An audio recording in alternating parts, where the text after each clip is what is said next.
Tarzan of the Apes, brought to you from out the pages of Edgar Rice Burroughs' amazing book. Well, a hut is certainly more than I expected to find in this. By Jove. Professor, keep Jane outside a moment. What's the matter? Skeleton. What are you two whispering about? Oh, nothing, my dear. Just a moment. You see, Jane, in simple language, my dear, the previous inhabitants of this hut, poor souls, evidently met their end together, with the inevitable result that their bodies are still here? Oh, no.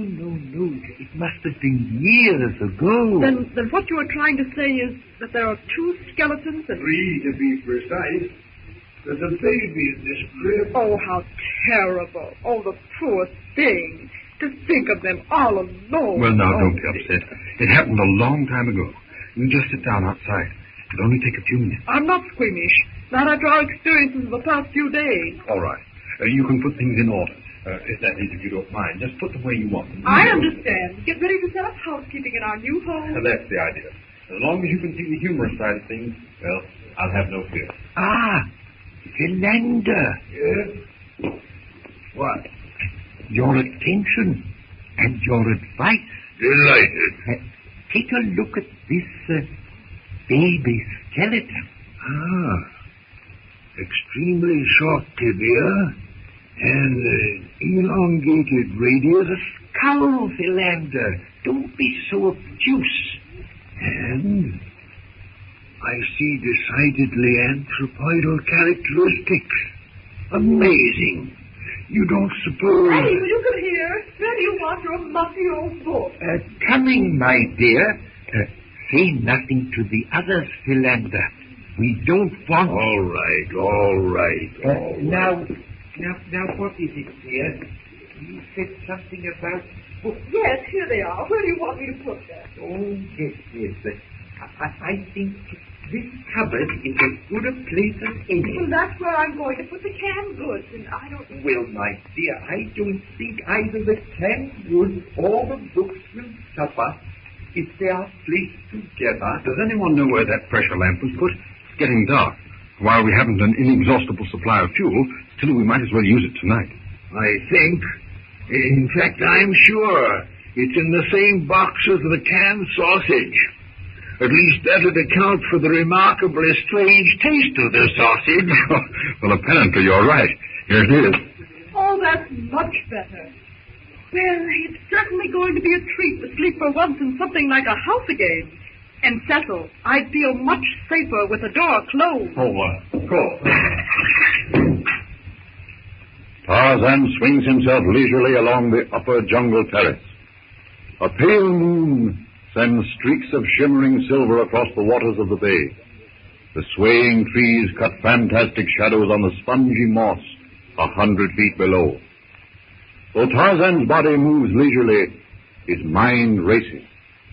He's watched Clayton and the party unload their boat and move their gear to his, Tarzan's hut. And strangest of all, these men have not fought. Tarzan stops. He leans forward, listening. The sounds are coming from the beach. He glances toward the hut. The lamp glows dimly in the distance. He pulls himself higher, branch by branch, to the crest of an acacia. Now he can see. Down on the fringe of the jungle, close by the sea, a light gleams. And a light means men. Instinct, reason, tell him that these men are dangerous, are from the thing that floats upon the water. With lightning speed he drops, limb by limb, down into the inky blackness of the denser foliage. His body swaying, his strong fingers steel-like, certain of their hold, grasping the branches with ape-like accuracy. His feet touch the leafy carpet, and spreading the treacherous, gnarled branches of a wait-a-bit thorn bush, he glides through the clump of bamboo. Tarzan stops. He sees the pirate crew gathered about Yount, a big man with heavy, beetling eyebrows.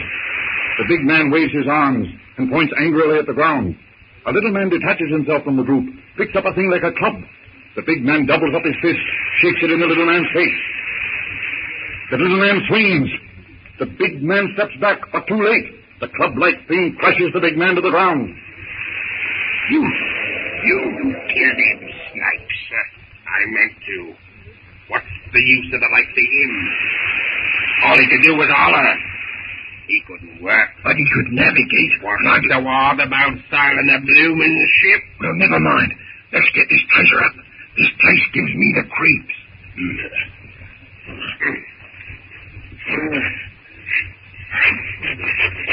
Bloomin' all ground.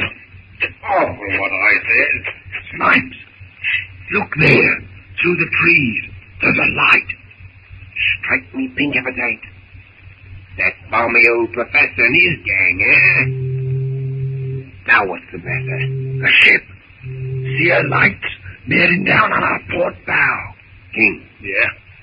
Grabbed up their lamp. Give Harry the signal to douse our running light. That's that bloomin' cruiser what we sighted the other day. No use, Harry, dousing the running lights. With that lantern of the professor's gang up shore there, shining plain as day for them frogs to see? You're right, King. Here. Tain't so far. You take your rifle and put out the professor's light. Now, look here, Snipes. I don't argue.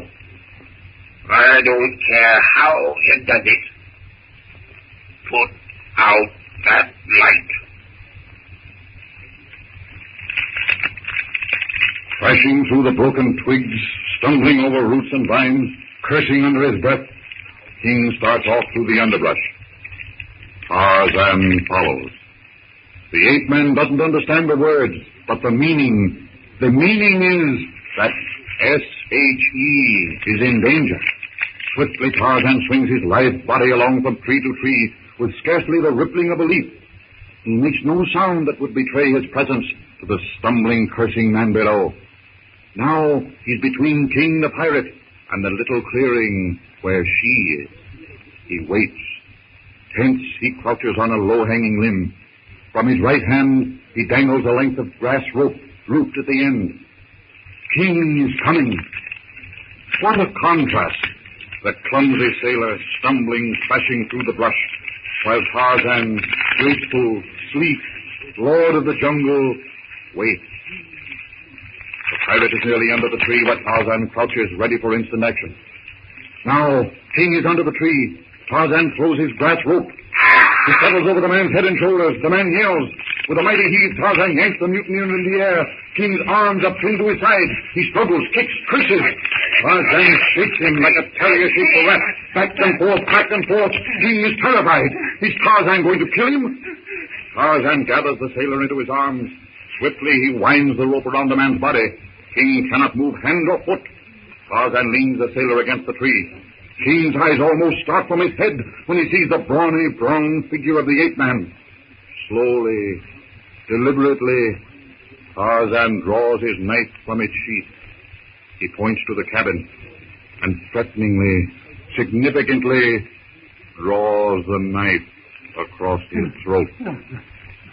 King's teeth chatter. He cannot talk, but he understands and vigorously shakes his head.